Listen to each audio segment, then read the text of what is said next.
about. Trying to figure out what it's all about. Existentialist. Am I worth anything or just discount? I don't know. I don't know.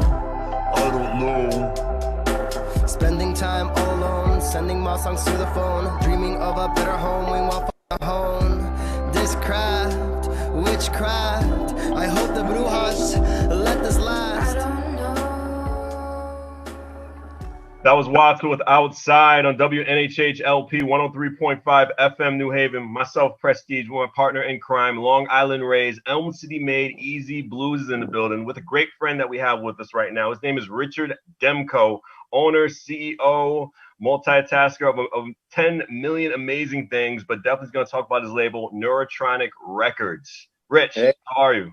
Good. How are you, man? This is a great opportunity to be on with you guys today, without a doubt. It's just like old times, It is just like old times. I feel like we're sitting at a table at the cellar. Right? Even in the studio, But for those of you who are unaware, beautiful out today. Earlier this Welcome year, to myself, Friday. Easy, and Rich, it's actually going to come to fruition again. We're going to do a little podcast. It was called The Artist Insider, and we got there with a lot of great independent musicians, not just hip hop, R&B, but just we in multiple genres, and we had a good thing going. And we were meeting at Rich's studio, and then the pandemic happened out of nowhere. Everybody's lifestyle changed, but thanks to technology, we are here together again on Behind the Brand on WNHH LP 103.5 FM New Haven. Now, Rich, tell me how it is working an independent record label during a pandemic. Go ahead, sir. Well, I got to say, it hasn't been the easiest. I believe it. Because one of the biggest components around how all of this works is, having live performances to be able to sell physical copies of the CDs used to promote, the actual band, so it hasn't really been easy. So we've had to work around it a little bit. We've had to get a little bit creative with things, that's probably the biggest challenge, the label as a whole, we've maintained throughout, and, we have come up with creative ways to do things. And during this time as well, there's been more of a focus from the artists, I think, on, the streaming links, all the things to like digital downloads, all the online stores, Spotify, that's been pretty hot. So we've had to kind of, adapt to that and figure out a marketing plan that revolves around, utilizing technology, since we can't all gather in person for a show at this time. Absolutely, man. I remember Wata was telling us, I think it was like a month or a month and a half ago where we had him on Easy, that he was doing I think it was like private live shows, Easy, am I correct? Just benefiting his sales. So like he knew what fans were going to actually interact with him and how he was going to network with different amount of people. And also he was doing different promotion with his merchandise. So I can tell it's probably a little bit difficult for you because you're not just dealing with just one entity. You're not just dealing with one artist. You're dealing with multiple artists, and how can you benefit them and promote them? So that has to be really a good challenge for you. It hasn't been easy. We try a couple things with one artist. If it works well, then, we'll try it with the rest, and it's just kind of almost like a trial and error type thing, we have done some live streaming things from various establishments that have, offered live streaming or cross promotion of live streaming live shows. Yeah. But it's just, it's not really there, on a label point of view. That's great for the band. It gets them out there. It gives them content out on social media, all of that, which is cool. But the hard part is getting the viewers and the listeners to be directed over to, your Spotify or your iTunes or your Amazon to actually check out the material. And that seems to be the hardest part, because when you play live, you set up a merch table, and if people like what you're doing, they'll go buy your CD, so right. Okay. But here, when we're trying to sell merchandise, via live streaming, that's kind of where things need to get a little bit creative. And the few things that, the artists have done live streaming wise have been pretty successful. I mean, I wouldn't say it's been phenomenal. Of course, nothing will replace a live show, but Right. it's been enough to where everybody is happy and just kind of chugging along, and I mean, I consider myself fortunate to be able to kind of weather this, because a lot of people are having some pretty difficult times right now. Yeah, there.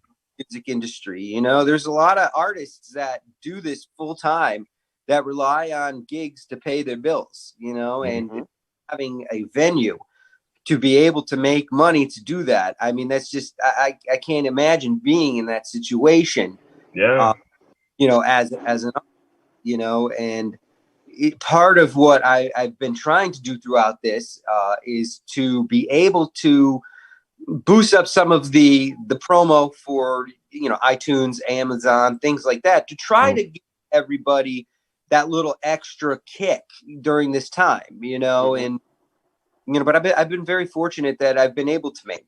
I mean, because sure, we lost some revenue and things like that from not being able to promote live shows. But on the other hand, we've picked up a lot of, like extra promo type things. My little studio that I work out of here in the basement, which you guys are familiar with, I have a couple, decent remote mixing jobs. I got a couple things, from some of the bigger bands that have, a little bit more capital to work with, to do some large scale promotion things, and those have really been the things that have kind of kept this afloat, to be able to move forward and, start promoting a new album, because I mean, throughout the pandemic, 2 of my artists released records during COVID time. In fact, the very last record right before the shutdown was the Passing Strange record. Actually, I'm wearing their shirt today, and Easy and I definitely did not coordinate these shirts. It just happened that way. I mean, Demko might have slid into my DMs earlier today, but shirts, I swear. But the Passing Strange dropped literally days before the shutdown. They release party on a Saturday at the Cellar, and then by Monday everything was shut down. So pretty much had to solely promote that record being shut down in this pattern. And then throughout, I was finishing the Cardboard Dream House record. Certainly didn't want to let it sit, because I mean, there's just so much great stuff on that record. I mean, we had to get it out there, and I said, all right, well, traditionally we would throw a CD release party and, the whole kit and caboodle, but because we're not able to do that, we made the decision to just, release it and just see where it goes, and, and everything that's happened with that record has been completely like, streaming, digital, everything. I mean, there has been no live performance of anything off that record since the pandemic. And I mean, fortunately, it's been working out pretty good for both of them. Is it exactly what we thought it was going to be? No. But will it get there someday again? Sure. Absolutely. I mean, I think once things start to kind of go back to normal here, the music scene, I think it's going to actually be bigger and better than before, because there's this period that we've been through with nothing. Okay. Streaming and, the few, online performances and things like that. So there's that void that needs to be filled, that people are starting to really start to miss a little bit. Everybody I talk to, they're like, I can't wait to go to see a show. I mean, it's like we used to go out every weekend, never really paid much attention to it, and now it's like completely gone, and you don't. It's kind of like you don't know what you got till it's gone. Yeah, true. A lot of people got comfortable. Too many people got comfortable now and then, and I think what we're going to experience after everything is over with coronavirus is we're going to experience a new renaissance, especially in the independent music scene. I mean, I can tell you, even just right before COVID, like I would say about a year and a half leading up to it. Yeah. I mean, music scene in our area was probably stronger than I ever remember it. Now, I mean, sure, it was the glory days back in the 70s, things like that. I wasn't around then, but during my lifetime, you know, was already probably the best it's ever been in my lifetime. And I just think once everything opens back up, it's going to pretty much start off right where it left off and just continue to climb, you know. I mean, there's just so many great things going on here. Yeah, I mean, there's so many artists, there's so many great bands and performers, you know, and people were starting to notice that. And I just, you know, I got the feeling that it's just going to kind of, you know, explode once things open back up again. Definitely. Now, with your 25 plus years in experience for the whole music scene, for your whole career, what made you want to start a label and guide artists? Well, I mean, it's kind of interesting how this whole thing kind of played out. Now, you say the 25 years, you know, I think it's probably a good idea to give everybody a little bit of a backstory on. Go right ahead. About those 25 years, you know, because I wore many hats throughout the 25. Actually, it's like 22 years or something like that. Okay. You're making him feel old, Christine. Sorry for my math. Making him feel old. Sorry. So initially, when I was, I'm going to say probably about 20 years old, I walked into Verizon studio with my band, Electric Mayhem. We went in to record an album. Okay. Gotcha. We recorded the album. The session was over. Those guys left. I never left. I said, you know what? I love this. You know, this is great. Right. How to do this. I want to learn how to record. I want to learn how to produce. I want to learn the ins and outs. I love this stuff. So I started as an intern, worked my way up, started doing some of my own sessions, you know, and I learned all the ins and outs. And, you know, so I had all the experience from that, built upon that. And that's kind of where I got my studio engineering and production skills from, for all intents and purposes. I don't want to say training, because you can't really train yourself to be a good producer. You just kind of listening for. I mean, that's something that can't be taught. You just need to have good ears. And, you know, so I was able to kind of hone my ears, you know, and over the years, it started to sound better and better and better and better. And that's kind of where I got my start on the studio end of things. Now, of course, throughout all of that time, people were coming in and out of all, you know, producers, label owners, you know, all kinds of artists, everything like that. And you made a lot of connections, you know, and kept a lot of those connections, you know, because the music community is very tight knit, you know. So from there, you know, I would say probably about 6 or 7 years later, I said, all right, I got to expand a little bit, you know, and try to learn some more skills that, you know, pertain around the music industry. So I started working over at Toad's Place as a sound engineer. And we engineered live shows over there. And my buddy OT, who is now, you know, runs Orange Truck Audio, he basically showed me everything I needed to know about live engineering, you know. And so combined with the, you know, the opportunities and all of the knowledge and everything I gained from Vic Steffens over at Horizon, added that on with everything that I got on the live aspect of things over at Toad's with OT, that kind of gave me a very broad, you know, okay, you know, live and studio engineering, they're two kind of separate things, you know, and it just made things a little bit better, you know. And then moving on from there, at Toad's Place, one day they come downstairs and say, hey, our bookings coordinator just bailed. You know, we need somebody to go up there, and, you know, you're a people person. Do you want it? It's like, sure, learned a job. That's cool. So I worked in this up there for, you know, a couple of years or so. Kind of connections, learned, you know, the management and business end of things. You know, how to deal with contracts, how to deal with writers, you know, dealing with tour managers, things of that nature. And that gave me experience on the business end of things. Okay. So all these things going on throughout that period, I said, okay, I've got the live engineering skill. I got the production skill. I've got everything that I need to know about booking live shows, you know, in comes social media, because back then social media wasn't even around. I said, all right, you know what? Now I got to learn a little bit of marketing, you know, a little social media marketing, because I wanted to get all of my stuff out there that I've been, you know, and so now that comes, okay, I learned how to market things, you know, correctly. So about a year ago, now this is all happening over the course of about, 20 years. Okay. About a year ago, I was hanging out over with Vic and we were talking about how there is a void that needed to be filled in our area for, who could be like a one-stop shop. You know what I mean? That does marketing, does bookings, does promo, could produce an engineer, and we were talking about it, and we couldn't find anybody that, would, that kind of fit all of those things that we were looking for in the local area.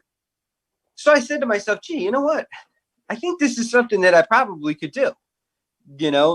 I thought about it, said, hey, I got all these skills that I picked up over the years in the industry. I made all these connections, made all these friends, I said, why don't I fill that void? And yeah, gee, that's, okay, great job, so thus Neurotronix Records was born. And I said, all right, my primary goal is going to be to help, the artists that I work with in the industry be able to accomplish everything they need to accomplish locally and take them to a specific point, without having to get like 20 different people involved in all aspects of the business, and that's kind of where we are today.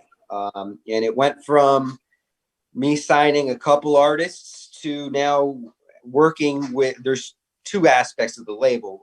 But it went from me signing a few artists on the artist side of the label, now also working with some of the biggest artists in our area on the affiliate side of the label. And that is because I've built a reputation over the years of doing things the right way, really believing in my artists and their work, and delivering on what I said I'm going to deliver on. I mean, and that's a big thing. If an artist pays me to promote, that show's going to get promoted to the best of my ability, utilizing every outlet that I possibly have, from social to print. We have a network of all the local guys that we send all the press releases to, and music. So I mean, we really go above and beyond, and over the course of the years, my reputation has been like, well, yeah, he does pretty good. He does what he's supposed to do. And from there, I just started working with, more, I guess you could say, more seasoned artists that have been around for quite some time, and here we are. What do you look for when it comes to artists for your label? Well, on the artist side, before we really get into that, I think it's probably good to explain the two different sides of the artist, because one side of the label I look for, the other side of the label they look for. Okay. Right. So on the artist side of things, Rich, hold on 1 second. Before you get into that, I just got to say the station letters: WNHHLP 103.5 FM New Haven. Myself, Prestige, Easy Bluez, behind the brand with Richard Demko. Talk about Neurotronix Records. Continue, man. Apologize. Right. So we got the artist side of the label, which are, bands that I will go out and actually, scout out in a traditional sense. I mean, we get tons of submissions from local bands every month. I try to review everything, that as much as I can, and if it's something that I think is extremely marketable, I feel they are, 100% dedicated. And they have somewhat of a decent following. I mean, we try to build that anyways, that's not hard, but I mean, you can't be a band that's been around for like a year and expect to get a record deal. I mean, unless you completely blow everybody out of the water. It could happen. Like, it does easy down there. I was just saying, it's possible. Sometimes things backwards. Right. But there's a lot of things in play on that. And those are the things that, we on the artist side of the label will produce and record an album. sell the album, Mm-hmm. just distribute it through all the normal channels online and in physical copies. Promote the band, promote the record, book shows, get reviews, get radio play, launch all kinds of promo campaigns, things of that nature. If we need photos, we get photos. We need video, we get video. I mean, whatever we feel as though we need to successfully promote the record, that's what we will go out and do, so that's on the artist side of things. Now, because we do all of that on the artist side of things, like, we have all the tools to do that. So on the side of things, we have artists that come to us and say, hey, I like what you guys got going on. I got a show coming up next month that's a little bit, pretty special. It's not the average run of the mill. We're opening for a larger band at a bigger venue. We want to throw, 100 or 150 bucks into promoting it. Could you help? Yeah, sure. Great. So, they will come to me for certain services and pay per service rendered, so to speak. Right. Be promoting a show or promoting an album or doing, mailing list blasts, things of that nature. And really, throughout this period, I started to work with, some bigger names in the area. And that's because they say, well, you know what? We need to throw a little bit of money into promo right now. He seems to be the guy, let's do that. And those relationships have been expanded and maintained. We have a pretty good affiliate artist roster, and really at this point, they're kind of what's keeping the art afloat at this particular period in time, because they are doing things such as, blasting out the mailing list, things, they already have like 1,000 CDs that we could just throw into envelopes and send out to all the copy stations. They're already at that point in their career where they really don't have to work up to that point to where they could do a campaign like that. Right. So those are kind of like the two sides of the label and how it kind of all works, Please tell me about some of these artists, Rich. On the artist side of the label, we got Passing Strange. Nice. They're a piano drum duo. Yes. Prestige and Easy and I. They are a piano drum duo, and their music is just so unique. I mean, unbelievable. I heard of them prior to they recorded their first album with a friend of mine, Nate. And he asked me where you can go get it mastered. I said, oh, yeah, that's easy. Horizon, he's down, up, sat in on some of the mastering sessions on that. So I was familiar with them. But one day, Ant from Passing Strange comes to me and says, hey, I see you got this label. Do you mind if we give you a package and you can check us out and let us know? And, oh, yeah, cool. I'm familiar with your stuff. Actually, I kind of helped master your first record. And, oh, great, and a relationship was established there. I listened to all the stuff they sent me, and checked them out, thoroughly vetted them. And I said, you know what? I really like these guys. I think they've got some serious potential. So they were one of the first bands that I signed. And they're making some pretty good noise right now. We just started a spot campaign last week. Completely organic. Everything I do is completely organic. It's all word of mouth. It's all, ads and things like that, to where we actually get like actual listeners, actual followers. And since their Spotify campaign started last week, actually, I'd say about 5 days into it, they're at around 10,000. 10,000. That's the best kind of marketing, though.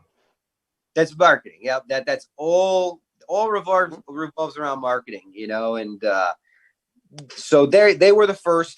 Then I'm working with a pop artist named Kara, and that's artist because all of her material that she's singing on is all stuff that I've written and produced over the years. Okay. I'm kind of writing all of the stuff for her, as her, I guess you would say, like her beat guy. I don't like to say producer because producer on that is a very broad term. So I wrote her beats, wrote her backing music, wrote her lyrics and things like that. And, we're producing her right now.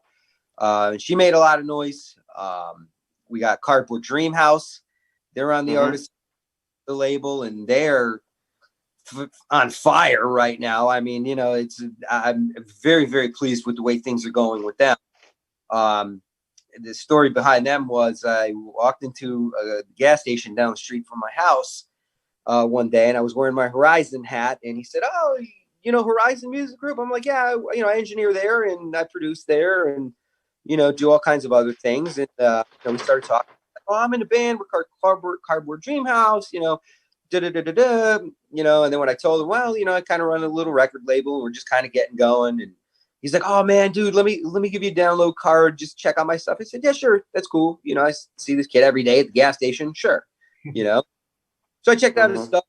Writing completely blew me away. I was like, wow, okay. This is good. We could definitely do something cool with this. So I offered him a contract. We just finished recording an album about a month and a half ago or so, was released, and it's gone over extremely well. Nice. Extremely well. I'm very, very excited about the direction that they went in.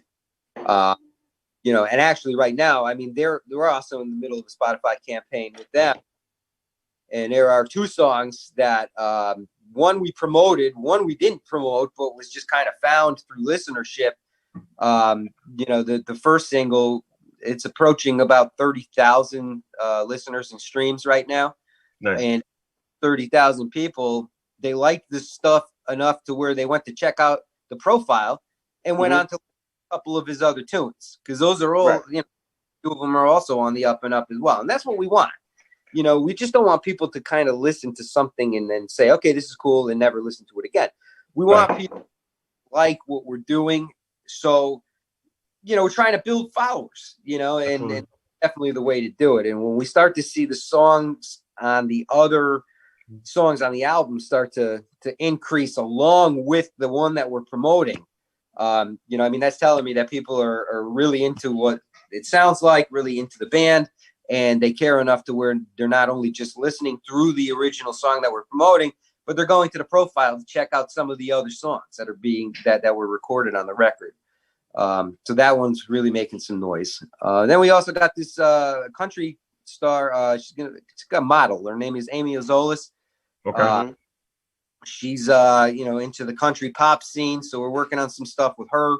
That probably won't be finished and released now until, I would say, probably winter sometime, because we're still working on the tracks on that as well. So that's the artist side of the roster right now. I'm always open to other things, and like I said, I get submissions every week from everybody. I mean, so many that I try to keep up with it all, and some of it's really cool. Some of it's, run of the mill, listen, I'm one of those that music is an art form, and it's all in the eye of the beholder. And if you like what you're doing, then that's all that really matters. You know what I mean? It might be cool for, somebody else, but, just because I pass on an artist doesn't mean I don't like what they do. I appreciate what they do, actually, and I also appreciate the fact that they send me things.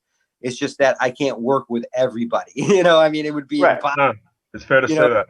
By the height not only that, and I think you give yourself credit, because it's not, yes, you have the affiliates where, their shows and stuff, but you also work directly with Horizon Music, their artists. Yes. I mean, you've been as the foundation in, Fiction record and the Shame that will be coming out at some point in time, where you never turn down a question through an inbox. And, we're not on your label, but you treat it. So, let's, give yourself a lot more credit than, Well, because you do a lot more than you think, brother. With the Horizon thing, yes. I've made it a point that, pretty much any artist that, works with Horizon, they are a part of the affiliate roster for the most part, because there's aspects of those records that I'm involved in, and I think it's important that, like, for example, the Shane Penguin record. Even though I wasn't there for most of it, there were a few sessions that I was there for, set up a couple mics here and there, did a couple things, So yeah, okay, I was involved, let's promote it, same record, it was the same scenario. The first few sessions, yeah, I engineered some of it and, set some things up, and then the pandemic hit, and, Vic did pretty much all the rest, but there again, I mean, it's a Horizon band. So sure, they're going to get, everybody that goes there to record a record, they're going to get some degree of promo out of it as well. So now on the affiliate side of the label, since we're kind of going there, I mean, aside from, from helping promote the Horizon bands, we do have a roster of really great talent that just liked what we had going on and said, hey, okay, you know what? Here's my budget. Do X, Y, and Z. Some of those guys, at the top of my list, Christine Ullman and Rebel Montez. I mean, she's fantastic, unbelievable. And honestly, I'm honored to be able to represent her, with whatever capacity she needs me to represent her in. Same thing with Frank Vialli. I mean, he's a multi-New England Musical Award winner, who's toured all over the country with people like Howie Day, Alan Mack, Myers, and more. So I mean, they're all seeing what I've got going on. Steve Rogers, I mean, he's another one. He played in Mighty Purple. Him and I go back a long time. He came out with a solo album a couple years ago. He saw what I had going on with the label and said, hey, you know what? Let's work together. Okay, great. Let's do this. So, everybody on the affiliate side of the roster, I mean, they all are paying me or giving me a, percentage of a gig that I book or whatever the case may be, to just kind of get out there and further their career and their promo and things like that a little bit further along.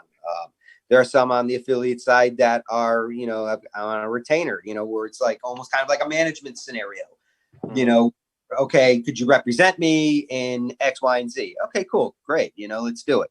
So the affiliate side is really where, it's broken up into what the needs of the artists are.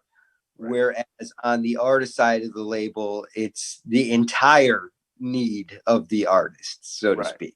And I'm just very fortunate, to be able to do this and to, I guess, according to everybody, do it well. I mean, if there's something, like it's not perfect all the time. I mean, especially during this, I mean, a lot of it is trial and error. Some things work better than others. Some things don't work at all. So we're just kind of trying to figure out some of the best ways to do this, to keep everybody moving, to keep everybody relevant and in the spotlight. So that way, when things do open back up, we pick up right where we left off. Has Bandcamp been just as successful for Spotify for your label? For Bandcamp, I'm going to be honest. I don't use Bandcamp. Okay. None of the artists that I work with on the label side do either. And that's primarily because, our distribution is, it's Bandcamp tied into everything. I mean, it's just not a platform that I think that we would utilize because we already have what we need through the distributors. Okay.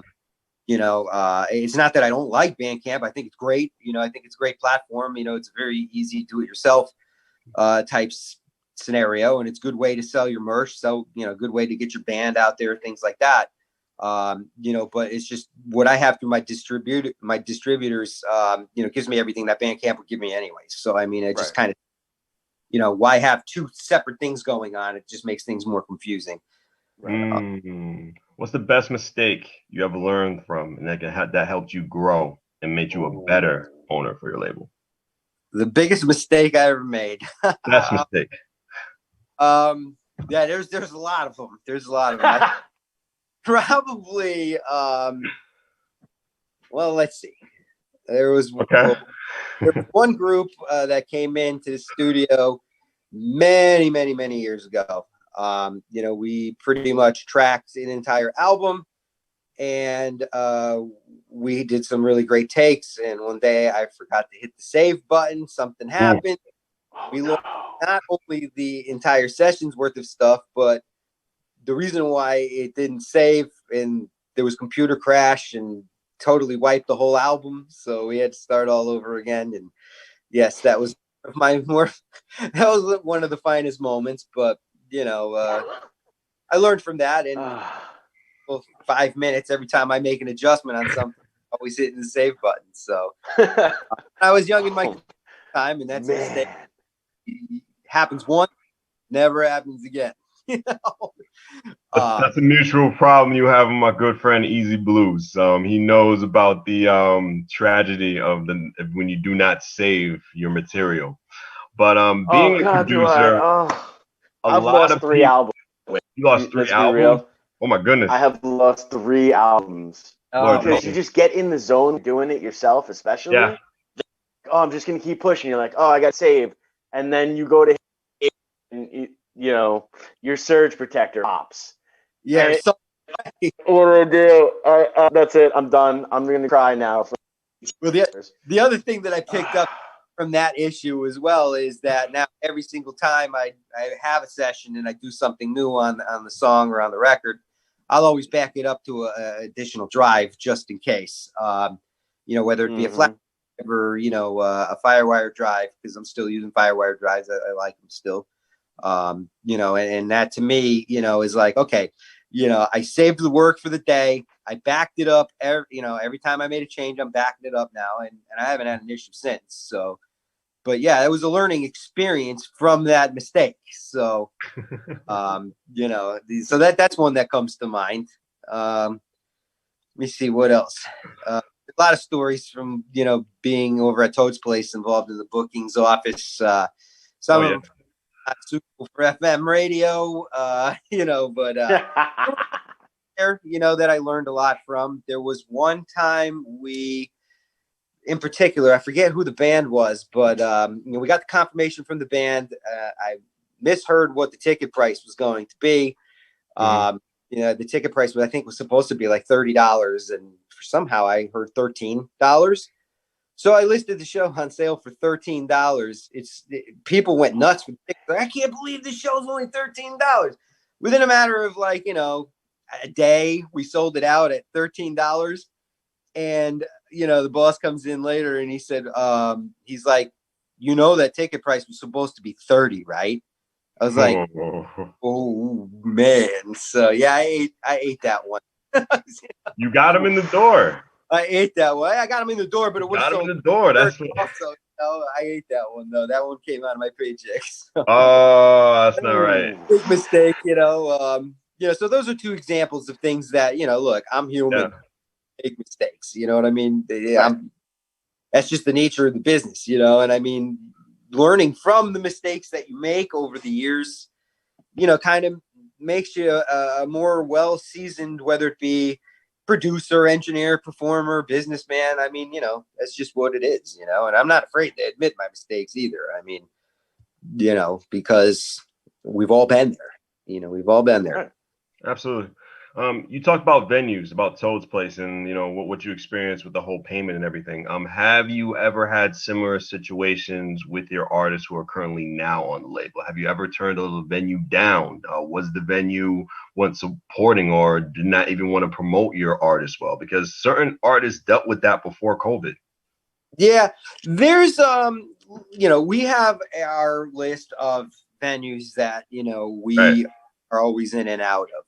Pre-COVID, and those are the venues like that support us. We support them.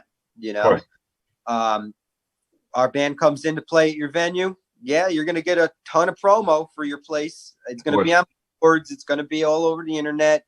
It's going to be written up in probably publications and things like that. And the venues that we do work with a lot, they see the value of what they get in return, because not only are they getting an awesome show, with a decent turnout, they're getting tons of free promo for their venue, and there's a bunch that have, that we work with a lot. There's a lot, ones that we like to work with more than others. There are a bunch that only, cater to tribute bands and cover bands, which is understandable. I get that, you know what I mean? I get what they have to do, but Demko, just hold that thought. Very sorry. WNHHLP 103.5 FM New Haven, Prestige and Easy Bluez for Behind the Brand with Richard Demko, talking about Neurotronix Records. And the situations with the local music venues. Continue, sir. All right. And there are a few venues that we've been trying to get into for a while that just don't really seem to be interested, for some reason or another. But, hey, listen, it's one of those things where the venue has to be able to feel comfortable that they could actually have a good night, especially when we're looking at like a Friday or Saturday night, because pre-COVID, those were the nights that pretty much took care of all the rest of the nights. I mean, if you had a bad night Friday or Saturday, I mean, that messes up the whole week. Right. So I understand that. And, so some I think are a little bit more selective to kind of take the, hit and say, yeah, let's get a full night of original music going on here and just roll the dice, and I mean, once again, everything that I've ever promoted has done extremely well. I mean, every show that we ever put together as the label, all the venue owners have been extremely happy, actually above and beyond, what the expectations were, but it's going to take a little while for that word to get out there to some of these other venues who might not feel quite comfortable yet doing that type of thing, but that's their own prerogative. But, we do have our list of places that, love what we do, loves our artists. I mean, I even book people in there that I'm not artist with, you know what I mean? I'll put together a show, just the bands that I like, and say, hey, you guys want to play a date here? Here's the, I'll take, a small promoter fee and, we'll put this together. Everybody will split the door, or, if we can do guarantees based on the venue, we'll do guarantees, so it depends on the situation. But I mean, if it's a band that I like and I think it'll go good with one of my artists, I'll do it. I don't care, and I mean, everybody that I work with, I mean, they're excellent. They're excellent, and I really try to, pre-COVID, when we were putting all these shows together, reach out to some of these bands that, are, up and coming, or somebody that hasn't really played a lot, that might just want to start getting out into a different location, because one hand washes the other. It's like, okay, cool. You're coming down from Massachusetts. I'll get you a gig down here, if you want to put together a show for one of my artists up there, so it's a whole big network thing, and to me, networking is very important in this business. How difficult is it picking a date? Because usually we have numerous holidays, a whole bunch of festivals going around, and we're talking about each and every season. How hard is it to pick that certain date, or maybe certain amount of time for that artist for an event? Explain that to me. What we'll do with things like that, there are two venues. One in particular, basically, I'll just call them up and be like, this is pre-COVID, okay? Right, of course, absolutely. What's your schedule look like for the next 3 months? What do you got open on Fridays and Saturdays? He'll text it back to me and say, I got X, Y, and Z open. It's like, okay, I'm going to put soft holds on X, Y, and Z, and I'll get back to you, with a show. And I'll start coming up with an idea where, like, one of the shows I wanted to do was all excellent female-fronted bands. I got on the phone. I started making calls, text messages to all of the great bands that I wanted on that bill, and said, hey, you guys interested and available on this date? Cool. Yeah, you're in. Okay, great. Cool. You're in too. All right, cool. We got a show together.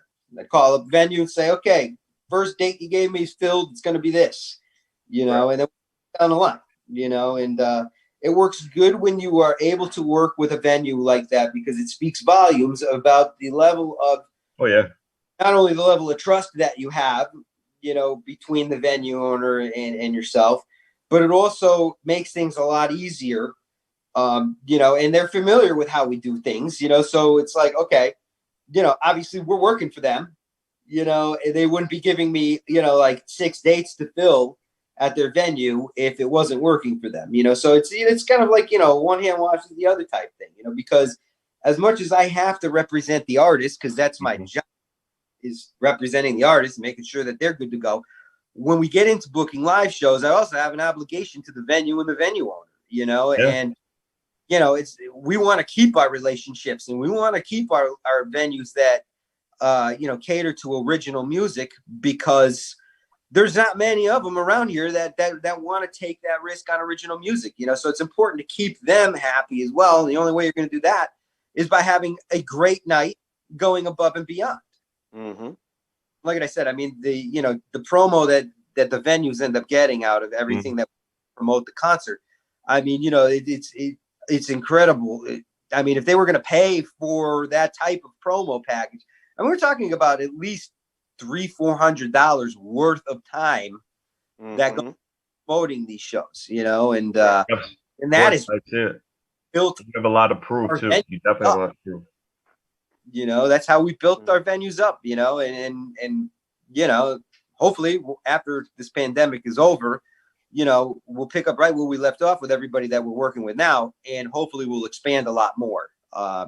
You know, because I believe that the you know, the marketing and the promotional aspect of things is going to be absolutely imperative once things go back. You know, and the value that it has on that, I think, is going to be pretty important. But we'll see how things go. You know, I'm very optimistic. No, I 100% agree with you, and I've been telling artists this for a while, like, to hone your stage show. Take this time to fine tune everything. Local artists are going to have at least a 2-month start on, you know, big national touring, because it takes more to put those type of words together than it does to say, you know, I want to hit A, B, and C. With a lot of people being out of work, it's not like they're going to have $100 to go see Beyonce. They will have $5-10 to go see, you know, a Shame Penguin show. Shameless plug. You know, so you really have this time, you know?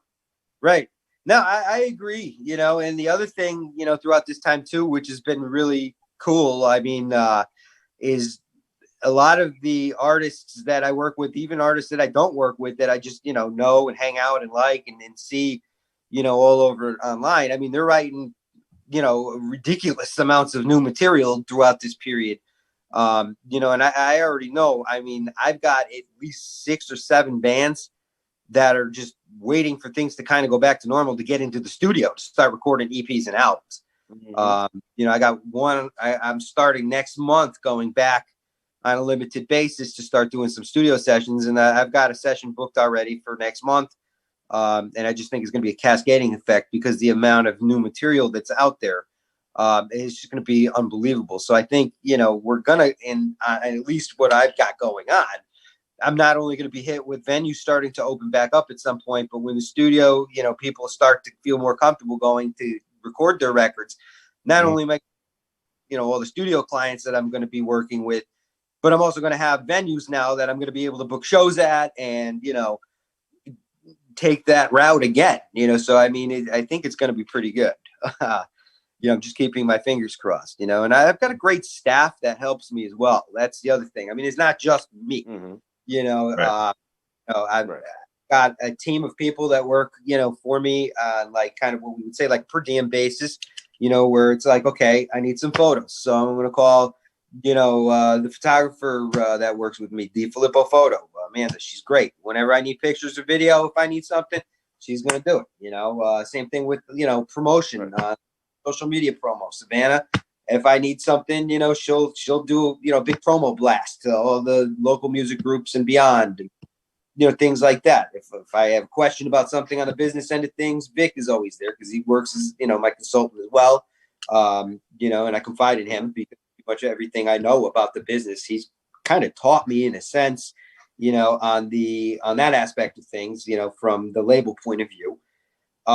You know, if when things start to go back to normal with venues, I mean, we've got a booking agent, Ed. He's phenomenal, you know, and so, you know, I do have help doing all of this. It's not just me, you know, and you know, when things do go back to normal, the whole machine will start working again. You know, the way that it was starting to work before the pandemic, and you know, we'll hopefully move onward and upward with everything, you know, because I'm passionate about the scene in general. The Connecticut music scene. I mean, you know, it's very rare. I mean, yeah, I have my favorite bands that I listen to, you know, Dream Theater, Metallica, Yanni. I mean, I have a very diverse catalog. Beach Boys, huge Beach Boys fan. Very big, diverse catalog I listen to.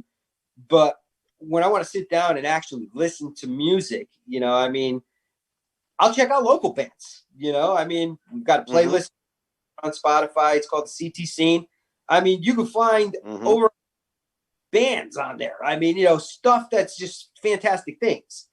And I just feel as though that the best way for our local bands, regardless of whether I work with them or not, the best way for them to achieve their goals and advance their careers is by having the support of others that are interested in, supporting local music, because you got to realize a lot of people don't ever think of this, but, you mentioned Beyonce. Well, guess Beyonce was local at one time. You know what I mean?